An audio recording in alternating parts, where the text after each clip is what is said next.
Витамин Д. Всичко, което трябва да знаете за него.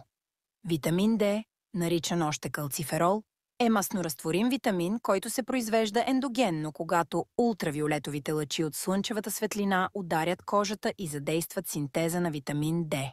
Витамин Д, известен още като слънчевият витамин, е един от най-важните витамини за тялото. Витамин Д спомага за регулирането на количеството калций и фосфат в организма, осигурява нормалното съсирване на кръвта, както и растежа и развитието на костите при децата и укрепването на костната плътност при възрастните, поддържа мускулите и костите здрави. Използва се за профилактика на остеопороза, участва в регулирането на кръвното налягане и сърдечната дейност, поддържа здравето на сърцето и повишава имунната система. Играе важна роля за регулиране на настроението, предотвратяване на хронична умора, тревожност и депресия. Може да помогне за предотвратяване на диабет. Освен това, лабораторни изследвания показват, че витамин Д може да намали растежа на раковите клетки, да помогне за контролиране на инфекциите и да намали възпалението.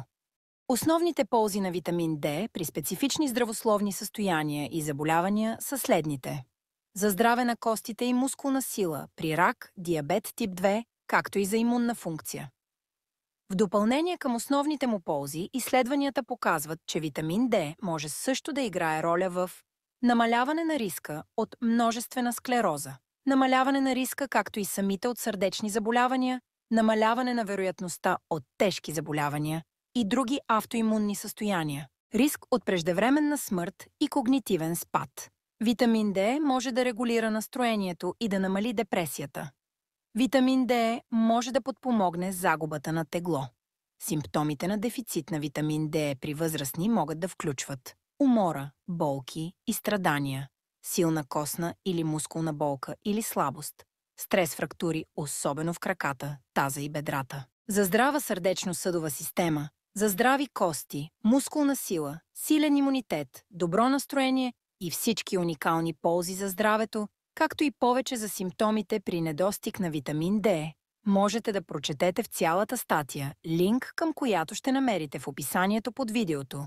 Също и линк към други подобни статии от поредицата "Със силата на здравето да подобрим качеството си на живот".